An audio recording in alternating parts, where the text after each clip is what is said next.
Welcome back to another episode of Coffee and Coin. It is the July Roundup pod. So I have Pam, Steph, and Whitney back. What up, y'all? What Hello. up? Okay, so our monthly Roundup pods are where we basically talk through two things that are happening out in the financial world or relevant to us women who are making the money, hopefully investing and growing the money. And then we share a little bit transparently about our own wallets and what we're doing with them. So let's get right into it. Two things came up that we wanted to talk about. First one being that the Pregnant Workers Fairness Act is getting put into commission and is supposed to be a game changer for women. So, for those of you who haven't heard about this, millions of US workers are going to gain vastly expanded protections under a new law that bars employers from discriminating against pregnant women and requires companies to provide accommodations so they can keep doing their jobs while they're expecting. So, the Pregnant Workers Fairness Act, aimed at promoting women's health and economic well being, effectively protects pregnant women from having to choose between their paychecks and their health, according to experts. So, the short way to say that is the PWFA is the culmination of a 10-year-long campaign to close gaps in civil rights law so pregnant workers are not pushed out of jobs or forced to risk their health when they require reasonable accommodations on the job, like a water bottle to stay hydrated or transfer away from strenuous heavy lifting if that's in their typical day jobs. And so, a lot of this has fallen through the cracks because the Americans with Disabilities Act, or ADA, was put into commission a while, but pregnancy wasn't explicitly discussed within that act. So technically, you could be discriminated against for pregnancy or not have these accommodations made, even though you're only pregnant for 9 months. Whereas people with disabilities were getting accommodated and they will likely have that disability for much longer. So I think this is pretty big news, y'all. You give just the premise of the law, and it's like pregnant women are allowed to drink water throughout their day. Pregnant women are allowed to sit down and give their poor bodies who are growing an entire human a rest. Like, Yeah. what have we been doing in America? Yeah. Like, how have we been treating women if we are just putting this into law in 2023?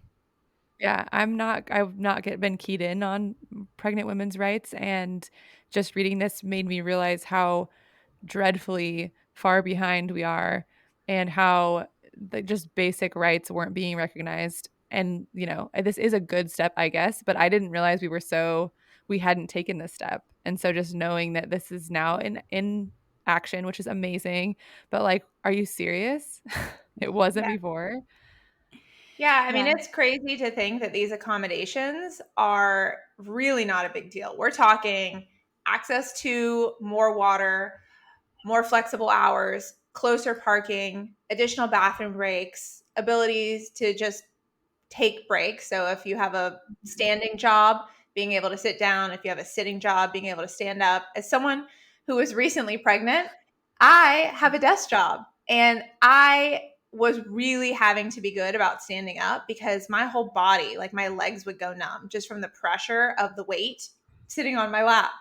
And a desk job is definitely one of the easier jobs, much easier than what I think that this law is really going into effect for. It's really trying to help workers, like people who might be delivering packages and they're heavy and they're in the heat and all of this. And, they said in this article, and I agree, employees don't have a language to use about this because if you're in fear of losing your job, you don't want to ask for special requests. And this way, employers will be able to recognize that when these requests come in, because they're just asking for these accommodations that are covered under this act, that they need to be prepared to deal with those requests. So I think it's really, really good overall. But yeah, mind Yeah. blowing that it's 2023. I do want to celebrate the progress. I don't want to be too negative, because it's great that we have this now, and that places of work are recognizing the immense. I, I mean, Allegra, you just went through pregnancy, so I don't know the right word, but it's like just the immense amount of like energy and stress on your body it takes to grow a human. And I think that Right. needs to be recognized by places of work. It needs to be recognized by male bosses. It needs to be recognized by female bosses who maybe have not, had a pregnancy before. Yeah. Um, but the loophole was that in 1978, a law was passed that said that all places of work had to treat pregnant women as well or equal to another worker. Well, I mean, when you're carrying a huge, like, extra child in your belly, I don't think equal is fair and counts. So again, we're finally recognizing that, putting it into place, and yeah, giving women the right to choose a family and working. Mhm. Right. It's interesting that the fertility rate across the globe is slowing down. People are having fewer kids. And I wish I had those stats in front of me, but I just listened to a podcast. It's kind of staggering. And that means a lot for the economy. It means a lot for, in general, it's not in country's best interest for the fertility rate to slow as much as it is. And so I'm sure that it's correlated with the countries, I mean, in America being like, uh-oh, we're not treating women right. Like Yeah. people aren't having kids because it is so damn hard to do that. You have to have so much money, and you don't have to, but it just is so much easier if you have money. And so some people are just opting out. Yeah. Yeah. And I think I mean, one, like talk about pregnancy and like this act, I think is going to be really helpful. But then also thinking through things like parental leave and maternity leave and things like that. And like just having a child across America is so difficult that it's like there's like a multifaceted problem that sort of needs like a multifaceted approach. And I think one thing that has been sort of interesting that has been in the discourse, I would say, over the last, maybe 3 or so years since the pandemic has been companies needing to up their parental leave in order to be competitive. I mean, like Netflix has 52 weeks of parental leave, regardless if you're the primary or secondary caregiver, like kind Wow. of the standard that we're, asking of corporate America is becoming more than 12 weeks, right? But that's corporate America. When you think about someone who's like a retail worker who doesn't have access to paid leave, Mhm. or who might, you know, say like, hey, I'm pregnant, can I sit down while I check someone out? Like that is so reasonable. But the fact that there weren't like protections in place and it was just so disparate across like all of the United States, I think hopefully we'll continue to sort of have this reckoning to say like, how can we better support parents and mothers while they're going like through this process. Right. Pam, I agree that it is really multifaceted because you just pointed out that it's not just the being pregnant part that we need to be in more support of women, but it's actually like when they have the baby, it's Right. a big deal to add a human to the planet. It's a big deal for that human for sure, because they literally have zero skills. Like it still blows my mind that a pregnant giraffe births a baby and it just walks right out of her. Whereas ours can't do shit for so long without all the help, like we just, and I don't know if you guys know this, I learned this while I was pregnant, but the reason we have our babies so early before they have those skills is because of our brains. Like we have to get them out of our bodies, and obviously their skull is still forming, like it pulls apart so that we don't crush the brain, so that we have this much capacity to be human. So it's like freaking amazing, but it's also a big deal for that baby needing full care and for the parents wanting to give care. And it's a shift in their life too. And so, the 52 weeks for Netflix is amazing. I can't think of another US company that does that. but that's standard in the UK. 1 year Right. is standard. Your job is Oh, yeah. safe for a year. So Yeah. like that's crazy. Like so we're so not even close. And to turn around these declines in birth rates, which actually is very scary. Like if you don't have if countries don't have like in the 2 to 2.5 range of birth rate, it is very hard for the generational um, work that we've created to be sustained. For instance, that's why you see little ghost towns around. Like there was something and there was work there, and then that work left, and then people can't maintain these houses. So like if you don't have any children to even take over your home or to take over your business, it's like actually really bad for the world. It's so funny because I grew up thinking population, this is great that people don't want to have a lot of kids, and now I'm like, oh shit, it's nuanced. It's way more than that. It is for sure. And I used to have that thought too. I'm like, oh, better for the planet if we have less people.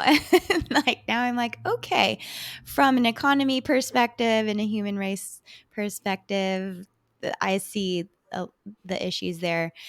So, I mean, I guess my big question is, okay, this law went into place, but it seems like, we have a lot more work to do in just changing even the perspectives of, um, you know, leadership on pregnancy and having kids. I mean, I came across a few quotes where here's a good one.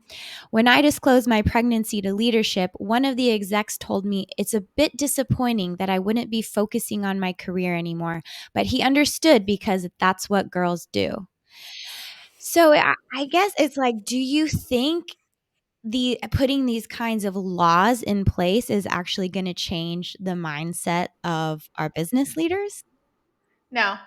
I also had a female boss who, when I said that I wanted to move from New York to Texas, but I'd love to keep my job because I met someone and that was a very important thing in my life that I wanted to pursue, she told me I wasn't a feminist. So I think we can't necessarily train leaders to behave differently. Like we are products of how we were raised, and like, we behave the way we behave. My hot take is wealth. Wealth is going to help the women, because if you can try and build wealth earlier, if you need to take access to your own breaks in America, you can afford it. And I think, unfortunately, we are just not encouraged to learn about or be investing as young women. And that's a really, really big problem. And we're actually going to get into our next article how, like, it's disproportionate how much men have saved and invested versus women. But my hot take is I think women are really focused on trying to get equity into a corporate America that were built by men, and men are drones. They don't have 28-day cycles. They don't have hormones that go up and down. They are just, here's the hormones. They're standard, and they just keep going throughout their whole life, which is good for certain aspects, right? Like corporate America, they did a great thing, but now we're trying to be even with them, and I would rather embrace our uniqueness and be different than Mm-hmm. them. So if Yep. more women can learn about investing and side hustles and entrepreneurship early, they can have a lot more flexibility and autonomy over how and when they decide to have children and what that looks like. Called men drones. I think that's hilarious. I will say as like the corporate gal on this pod, like it is like something that I think about as I'm like, I went through the interview process in January, and as you think about discrimination in women and like women leadership in corporate America, I literally find myself not asking about parental leave. Like I don't have any kids, but it's something that's like on my mind that I'm curious about. I don't want to ask about parental leave until I have the offer in hand, because if an offer gets pulled for whatever reason, like I want to be able to point to that to say like, whoa, like something happened here, and Yeah. not like insert that bias in people's mind. I do think it is going to be a long time before we can kind of like change all these like structural problems across the board. But yeah, I want those like types of protections in place so that if I continue being a corporate gal for the rest of my life, I can still like, have a family and sort of manage those types of things. And you're Yeah, not alone, Pam, because I've seen a lot of friends struggle with that fear of, oh, I'm getting this job Right. and I'm probably in the family standing uh, phase, family. which might happen during this job, but I am not going to fucking tip them off beforehand. And like, Yeah. there's no way to insert those feelings Yeah. into a male or into an HR department. Like, there's just no way, because I get what their responsibility is. Like, every business on the planet exists to give a return to their shareholders. And Yeah. the employees aren't shareholders, right? So like, they have to do their best to get the right people in who can make the profits get better. Like, that's how capitalism works. Yeah, but with the progress, or these like things that we're implementing, acts that we're implementing, they're gonna make an example out of someone. Someone's gonna do this, they're gonna get sued, and like that is hopefully going to shift the mindset of leaders when they're like, I really don't want to get sued for this. Unfortunately, that's what it Yeah. takes. Yeah. So we need these things to, like, I know we want women to be investing in all of that, but women who are working retail, or they need these protections so that then they can actually go after people. And right now they can't go after anyone if not offered water or a place to sit. And so I'm glad that this is happening. Oh, me too. I want to be very clear. I'm glad this is happening. My hot take is just that I think if we can get more women at younger ages and stages in their life to understand that they don't always have to go this track. They might have, like, I just know so many people who are really talented at something that they don't get paid for. That could Right. be a side hustle. And even giving that a shot, who knows what that could turn into? Maybe Yeah. it's just enough income to put into a savings account so that if you do get pregnant and want to have this child, you can take your own damn time off and then go back to whatever your paid job is. Just like we were talking about like pregnancy and having kids being multifaceted, I think changing the perspective on pregnancy and working mothers is also multifaceted. We have to come at it multiple ways. Legally, which, hey, Yeah. great, we just put in place. Changing the mindsets of our leaders. I think that means more support for colleagues who are pregnant, in the workplace. Like, be an example of how you're showing support for their pregnancy and their, schedule as a working mother.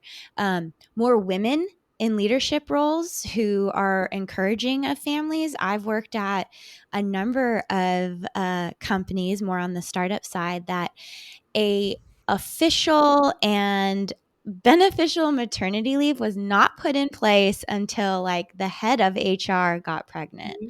And I know, like at Facebook, when Sheryl Sandberg got pregnant, that's when mothers all of a sudden had, and expecting mothers all of a sudden had reserved parking right at the front of the building, and some things changed. So, women in leadership roles is huge and makes a super big difference. And then on the money side, investing and being able to tell your employer, who's going to give you 6 weeks maternity leave, that you're actually going to take a few more months off unpaid because you don't, You can. because you Yeah. can. You don't need the paycheck because you have invested and thought ahead from an early age. So we got to kind of tackle this from all directions. All angles. Yeah, Yeah, that's so true. for sure. Oh, this fires me up. I'm like, there has been a lot of progress. Even Sheryl Sandberg, bringing her up, I know when I read her book, Lean In, she talked a lot about how, and I think this has just been public news about her for years, that she's really big on ending her workday at 5. It's kid time. There aren't a lot of corporate executives at that level that do that and do it so blatantly. And her doing that paves a path for more women to go home and pick up their kids and feel good about it and have flexibility.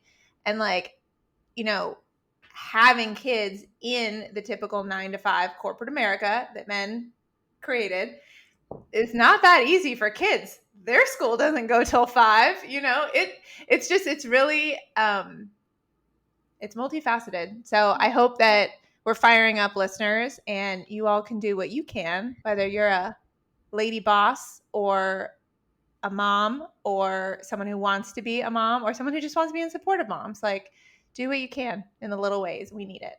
Yeah. That's right. All right, on to topic number 2. So 401k gender gap. Men's retirement account balances are typically 50% higher than women's. So let me read the beginning of this article just to give y'all a little clarity on what it's about. So men's 401k balances tend to be larger than women's, but good news, this gap is closing with each new generation, a new report shows. So for men, the average overall account balance among 401k participants in this study was $89,000, which was exactly 50% higher than the average balance for women in this sample, which was $59,000. And this is according to a Bank of America report.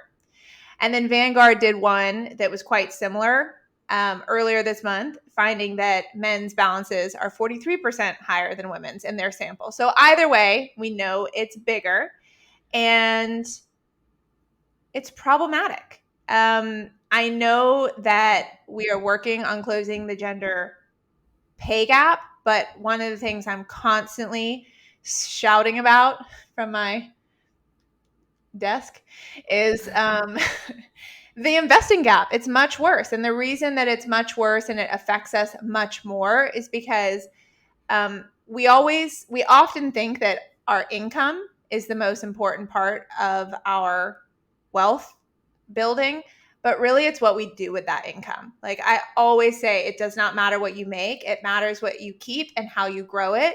So many people say to me, well, I only have $60,000 paycheck. How can I be investing? And I'm like, even if you invest 10% of that, you are better off than the person who has a $260,000 paycheck and invests none of it.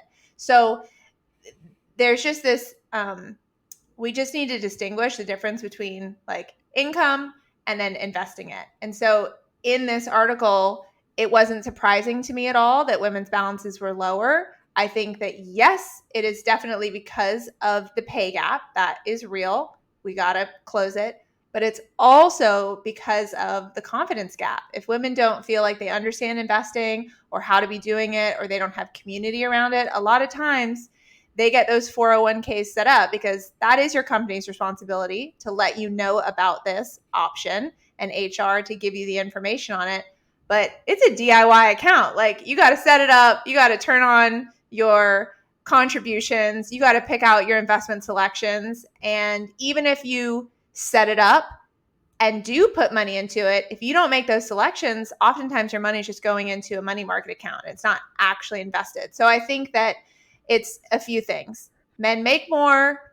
They are a little bit more fearless when it comes to investing earlier. And because of that more, they're investing more. So like that 3-pronged thing that men have in their favor is definitely making women's accounts suffer. So let's talk about it. Well, the 50% number, it's over all generations. And it goes on to say, okay, boomers, 87% higher for men, 87%. So that is like skewing our numbers wildly because boomers are boomers. And also in boomers, a lot of women may not have worked or had access to 401ks. Yeah, exactly. Exactly. There's a lot of probably like stay-at-home moms, like homemakers. Like it's much more prevalent for the boomer generation. And then it goes on to say that millennials are only 23%, which again, great for progress, but still a big gap. So I just thought that was so interesting, and it made me feel proud. It made me feel like a little bit of hope for how much progress we've made. I do feel that. Like I feel that we are making progress every single day for women, even though there's still a gap. Yeah, and that's actually a really huge drop off from boomers to Right? millennials. It's great. Yes. Like what's going to be next? Let's go Gen Z. Who's after Gen Z? Are they named? Yeah, alpha. But it's a good point that I think a lot of people, when they start a corporate job, they're familiar with the 401k or the 401k concept, but there is virtually no education around it. Like HR will give you some packets, they'll give you a little bit of information here and there when you ask them, but you have to know what questions to ask. And when there's no education around these kinds of accounts, how are you supposed to know how to do it? Because it is a very do it yourself account. You need to open it, you need to figure out how much you want to contribute per month. And then you need to pick where you want that money to go, where you want it invested, because you don't want it just sitting in a money market account. So, women being women too, I think we want to have all the answers and all that education before we enter into this big scary thing. And men don't necessarily need all the answers to go ahead and just fire things up. So it Yeah. is like everything is compounded. Yes, like women are not getting paid as much, which we know is fact, and we haven't been over the decades. Therefore, we don't have as much money to invest. But that is not the only issue, because among eligible employees, more men are still investing in their 401k, 61% to 52% of women. So we have the gender pay gap. And on top of that, we have the investment, the gender investment gap. And that's putting women in a not as good of a place when it comes to retirement. Yeah.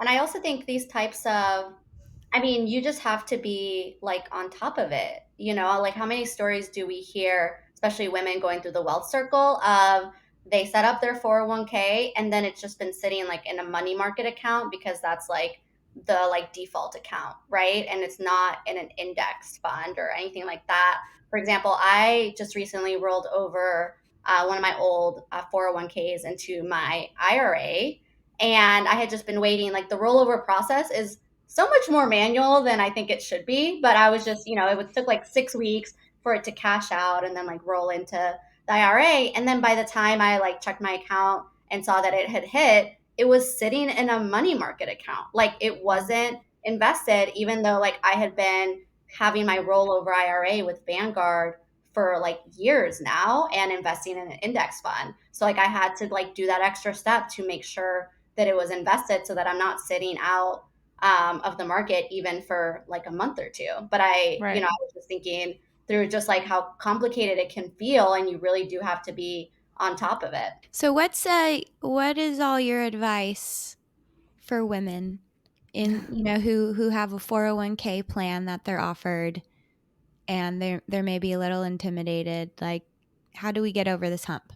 Well, I think the first thing is if you have a 401k plan offered and it has a match, you have to be contributing to that match, because that match is actually a part of your total compensation. Like you are getting paid less into your checking account because they said your comp package includes this match, but only if you put in enough for us to match it. So if you are someone who has a 401k and your employer has a match, that's your money. You have to go and do it. So just like let that be the fire in your belly to at least get it open and contribute to earn the match.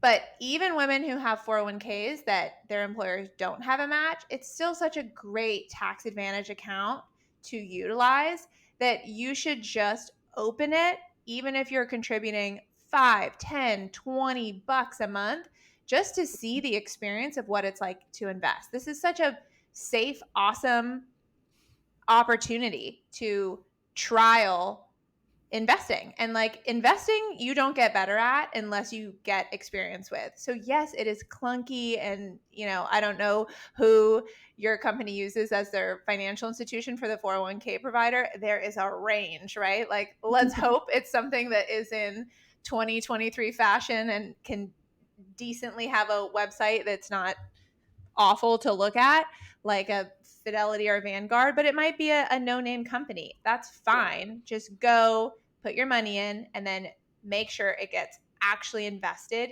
into some sort of fund. There will be funds that they offer you. It's really easy to Google the name of that fund, and you can see how it's been performing over the last few years. But what you really want to look at too is expense ratios. Like, are you going to put it into something that costs you a lot or a little to test with?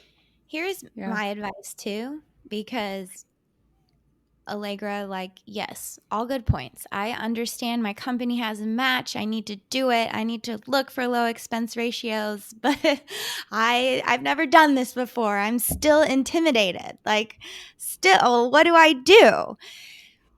I think your best bet is to just start talking openly about money. Ask your male colleagues if how they have their 401k set up.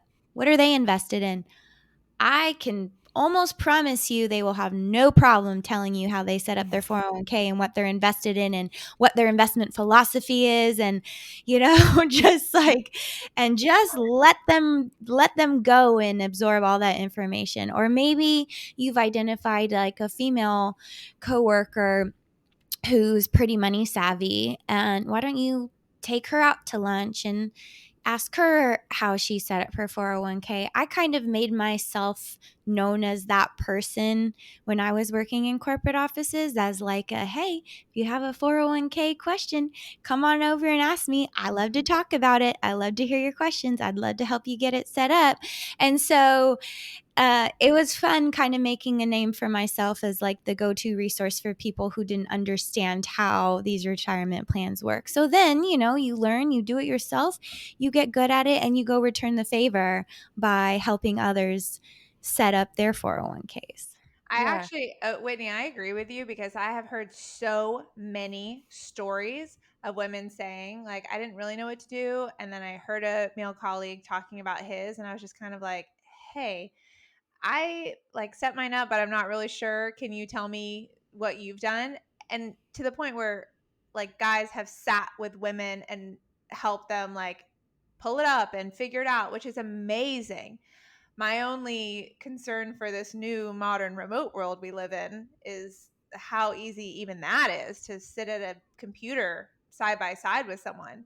So, hopefully you guys have access to Slack Hangouts and maybe you can do it that way and share screen, but it's Share totally screen. it's totally totally worth it. I think if we're talking to people who have that barrier, we should probably talk about why it's important. Just a tiny bit. So 401k is a tax advantage account. And so like if you're putting money into that from directly from your paycheck, it's pre-tax, right? And but all of you probably know how to talk about this a little bit better than I do. But that was what it clicked for me when I adjusted and we are going to go over what we have on our 401ks and like all of that. But I adjusted my 401k so that I was maxing it out, and then I dialed it back a little bit, and my paycheck was like not that much more. And I was like, oh my God, they're taking out so much in taxes. Like that money is better used growing in my pre-tax 401k than it is coming to me like right away in my paycheck, right? Well, and the other tax advantage of, okay, so let me just say this. Most 401ks are called actually traditional 401ks. They might be referred to as 401k, but the designation traditional means that it's pre-tax. If you have access to a Roth 401k, which also exists, then it's post-tax. So in Steph's case, she's basically saying that she would rather, instead of get taxed on that income, have the pre-tax money go into her 401k, which is awesome. Here's the other benefit of all of these accounts, Roth or traditional designation. They are not getting taxed as the money grows inside that account. You're either getting taxed on the way in or on the way out, but not for the trades you're making while it's inside, which you are going to be taxed on in a regular brokerage account. So these accounts are awesome because we know Uncle Sam's always leaning in to get his, right? But it's got a protective shield for 2 out of the 3 ways, and that's why we want to utilize it. Yeah. And when I was pulling that money out of the 401k, I was like, I dialed down my 401k contribution. But then I found myself as I was getting my paycheck, still contributing to my brokerage accounts. I'm not touching either of those for a really long time. And it makes more sense for me, instead of contributing to my brokerage, which I still do now, even past my max out 401k. But like when you think about the overflowing cups, right? You fill up the 401k first, and then as it overflows, then that's when you start your brokerage account investing. Yes, that's the most tax advantage way. The other thing I like to say is there's the most tax advantage way, and then there's the way that still works for your goals and timelines. Because Right. maybe, Steph, if you had a big goal to buy another 12 houses, in like the next 60 days, you might want that money. Well, you'd want it in a savings account. But let's say it was in Right. 5 years, you might want that in the brokerage because you can Because access you it. have access. Right. And that's something that is so important. And like all of these things that people just don't really understand, like because they're not taught. It is so important to understand these things. Yeah, well, I would say that the US likes to keep us a little financially illiterate because it works better for us to be in consumer debt, and then we're paying Totally. 26% on our credit card and not even getting 8% out of the stock market. Yep. So that's why the education portion is so critical. And it is sad that this isn't taught in the country where we have a public school system that could definitely have a class on taxes and could have a class on personal finance. Like I always tell the story about how I got my first credit card and I didn't even know what APR stood for. Like I didn't know I didn't understand how a credit card worked, and I had one. That's not good. Yeah. And okay, so small plug-in. If you've ever talked to me on the Factora Slack community about like paper investing, I'm just gonna plug in Simple Path to Wealth. It's a book that I read that just like really solidified.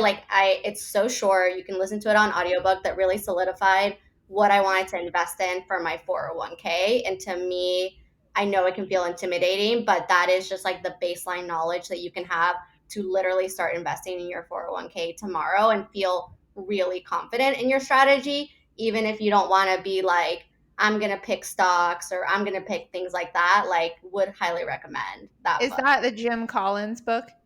Yeah. Yep. Yeah. The VT Sachs Yep. Yeah. Heavy. That's a Yeah, good one. it's great. It's a great book. I read that early in my investing career too, and it's a really simple guide. It's a Yeah. good name. Simple path. Simple path. To sum up, I just want to sum up this topic. To sum it all up, here's what we all need to do as women. Negotiate your job offer, get a high-paying job. Use that money to invest. Make sure you're maxing out your 401k, at least getting the company matched. Getting yourself educated. That's the other one. How these things work, how much you should contribute per month, what makes sense for you, how you can set up your entire account structure between 401ks, brokerage account. And the last piece is to talk about money, ask questions, and then when you have the knowledge, share the wealth with others. Join a money community, identify people, within your office you can talk to about money. That's what's going to finally break down these barriers and just level the playing field for everybody. So if you need the education and community piece, come on in. Water is warm over here at Factora, and we're getting ready to open up the fall Well Circle cohort. But we also wanted to share our 401k numbers because we just talked about how in that sample, men typically had, well, let's see, there was actually a number for millennials. So it was saying millennial men age 28 to 42 had an average, this is an average, of 29.2 thousand versus women with 23.7 thousand. So that's only a gap of about 5,000 in that millennial age range. So let's talk about what we have in our 401ks, shall we? Who wants to kick it off? Pam, corporate lady. Yeah. I'll kick it off, and we're all millennials, so we can be in this comparing. So 401ks, I have sort of like tax advantage 401ks across like my 401k, and I've also rolled it over into an IRA, but sort of across all my accounts. I personally have $95,000. And then if I include my husband's tax advantage 401k accounts, it's 109,000. So kind of household wise, we have 204,000 across our like retirement 401k IRA accounts. Love it. Steph, what do you got? Okay, so and I'd like to shout out Factora as well as small businesses that are offering 401ks because am I good? Yeah.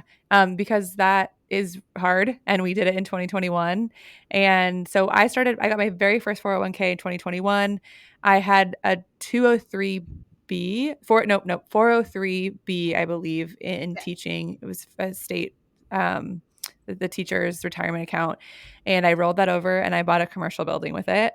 Right after I Hold finished on. my teaching. I'm gonna pause you just in case listeners are confused. A 401(b) is just the teacher's equivalent of the corporate 401k. So they have Yes. the same tax advantages, but they have limitations on how much they can contribute and get access and withdrawal.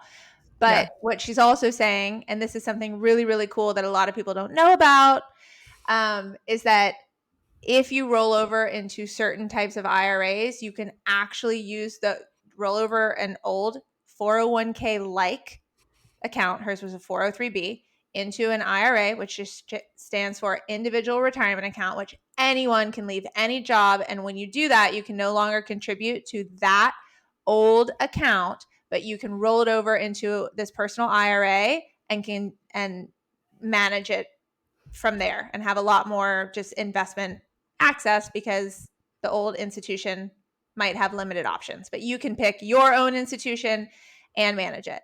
And so Yes. she got an IRA where she could actually take some of that money and invest into commercial real estate. So most people are just putting money in their IRA and then investing it in the stock market. She actually used cash for the real estate market. Continue. Yes.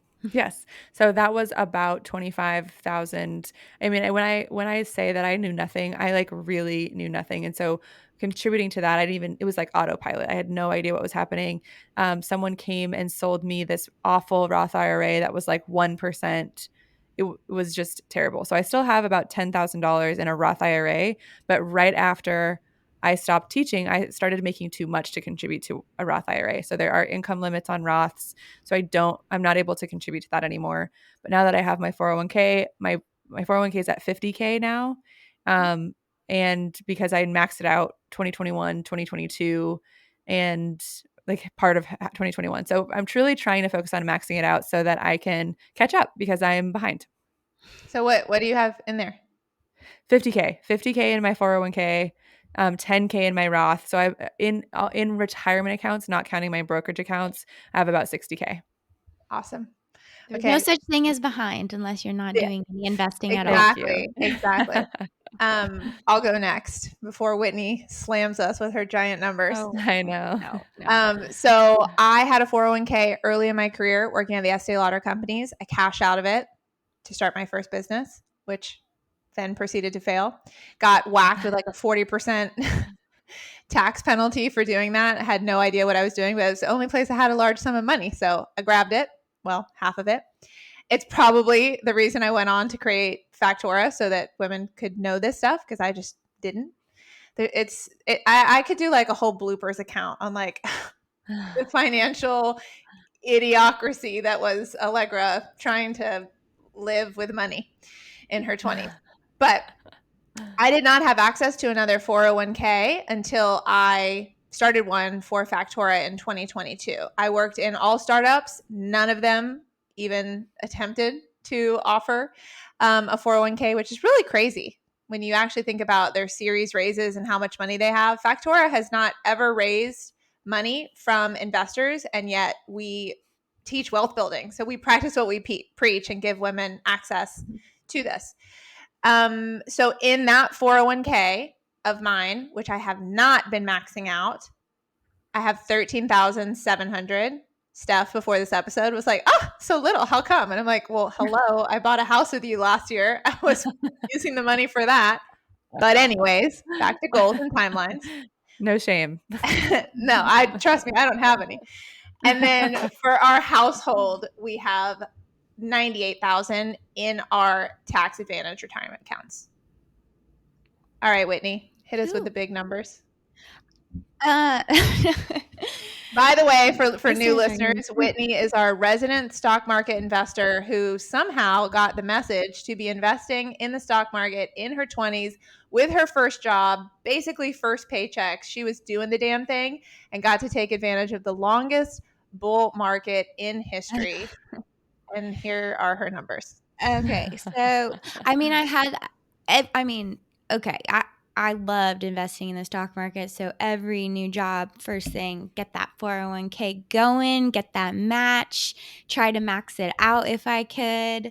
And then as I left companies, I would continue to roll my former 401ks into IRAs. So my current IRA has 413, a little over 413,000. So that's a accumulation of rolling multiple 401ks over. And then in some years, I opened up a Roth 401k when my company offered it. And in there, I have about 167,000. I now kind of, I'm on my sabbatical, so I'm not working anywhere where I can contribute to 401k. But I basically started my own little consulting business because yes, I'm on a sabbatical, but I'm still working a little bit. So just at the end of last year, I started a solo 401k since I do love these accounts, and I funded it with 10 grand. So I have that in, I guess, my current 401k.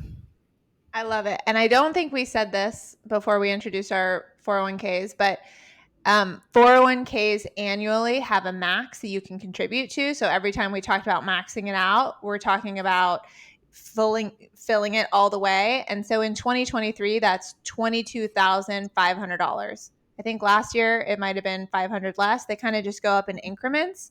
But Over the Whitney, I'm year, not yeah. familiar with the solo 401k max. Are you? It's I don't have it on the top of my head, but it's a lot higher. It's like 50, right?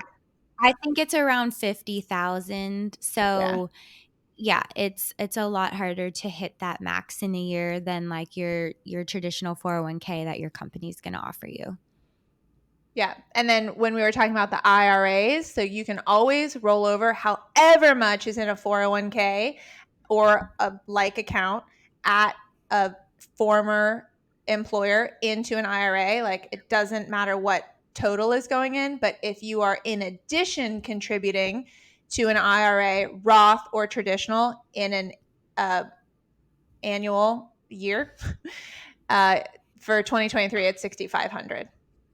So you can max out both of those accounts if you want to. You can do the 22.5 for your corporate 401k and the 6,500 for your IRA. And a lot of women in the Factora community are doing that. And it's freaking awesome because that is like 30 grand in multiple tax advantage awesomeness going into their investments account, compounding, growing, returning over time. Yes. All right, y'all. We got to wrap this up. Let's do a speed round of what we are doing in our wallets. Whitney. Speed round. Okay. My husband and I started working with a lawyer to get our wills finally set up and our powers of attorney set up. So that's how we're going to protect our assets after we pass. I love it. Took a morbid turn, but yes, that's good. who's getting designated with your assets? Yeah. Right now, I have it set up to distribute to my family, and this is also like a point in time, right? We have intentions of making a lot more money and changing our wills down the road to, go to, family and philanthropy, but we don't quite have enough yet for that. Awesome. All right. Pam. All right. I am starting to go through the removal process to remove our PMI, which is private mortgage insurance for our primary residence. So just maybe like super quickly, if you put down less than 20%, you have to pay PMI. Ours is about $100 per month. We bought our home in December of 2020. And I think with the improvements, i.e., the pool, and various things we've done sort of around the house, I think it's hit the mark where the mortgage company will allow us to remove it. The cost to get an appraisal, because they have to come out and appraise it, was $190.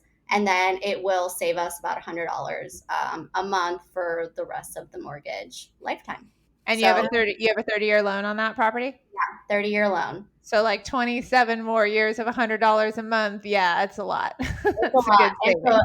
And it's worth it.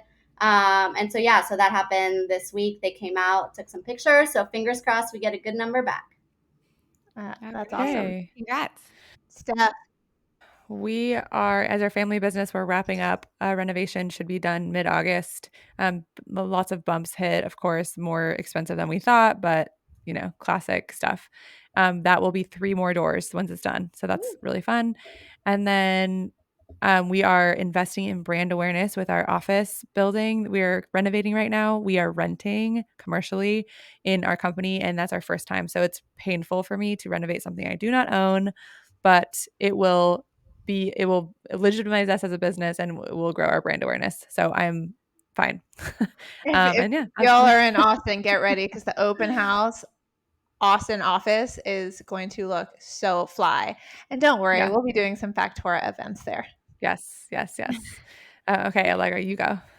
Well, wait, didn't you hire someone on to help with your Airbnb? Oh, yes, I put that. Yes, I made my Airbnb management much more streamlined, but also invested in some quality. So basically, I hired one person to like just focus on my units. I have 6 units in Austin, small units, but it goes a long way when there's someone like dedicated to customer service. And so we've been getting 5-star reviews, and like he has improvement plans for each unit. He has a checklist. It's so good. And he comes to me if anything is wrong. It just feels like better, and that is a business. That's one of my 6 mini income streams, and the income stream that is Airbnb for me. So yeah, that's a big one. Yeah. We haven't made any changes, but on the docket, estate planning and getting a 529 for Lou, which interestingly, I used to be a little anti 529 plans because I was like, screw it, buy them a house, like let that compound over time and then be able to sell it when they're 18 if they want to go to college, use those proceeds. And the women in the Factora community have really opened my eyes to how awesome 529 plans can be and how they can be much more flexible than I initially knew about. So I've been doing some research there. I also didn't even know that 529 plans were designated by state and that you could choose a state that you didn't live in. So a lot of the Factora women are using the New York 529 plan. So anyways, I'm in research mode. Cool. Love it. I love that. We want to see numbers, any numbers. Yeah. All right, y'all. Good talking. Yeah, so fun. Bye, y'all. Bye. If you enjoyed this episode, come join us in a Well Circle. It's our live, online, 12-week course and community where we teach you how to create a personalized financial plan alongside hundreds of other women building wealth. It will change your life and your money for good. You can apply at factorawealth.com/wealth circle. That's factorawealth.com/wealth circle. See you in the next episode.